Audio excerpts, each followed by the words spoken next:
Yun mga boss, magandang araw sa inyo mga boss. Ito, dito na naman tayo sa ating munting manukan. At meron lang akong gustong i-share sa inyo kasi may nagtatanong din sa atin kung papaano yung ginagawa natin dito na walang amoy at walang langaw sa manukan. So ito i-share ko mga boss, disclaimer lang.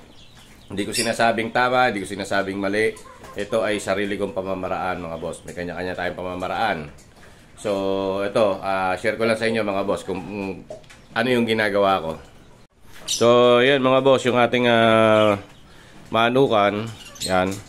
Maliit lang yung ating manukan tsaka mini aviary yan. At araw-araw lang yan mga boss. Yan, nililinis ko yan. Tuwing umaga, habang bago ako magpatuka, nililinis ko na yan. Araw-araw yan. Tapos pagdating ng hapon o kaya gabi, kung anong oras ako makauwi dito sa bahay, makabalik, yan, nililinis ko yan. Hindi ko iniipunan ng dumi. Kasi ito pa mga boss, yung isang technique ko dyan, yan, yung kanilang pop tray ay nilalagyan ko ng buhangin yan, no? Para ma-absorb yung moisture nung ipot nila at hindi magkaroon ng ammonia buildup na isa ring cause ng pagkakasakit ng mga alaga natin yan. Mga boss, pakita ko.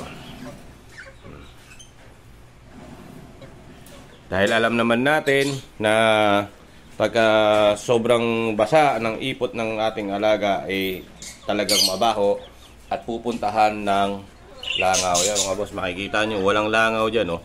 Yung ipot nila, oh, hindi niyo makikita na nilalangaw yung ipot ng ating alaga kasi na-absorb na ng buhangin yung moisture na nag-a-attract sa mga langaw.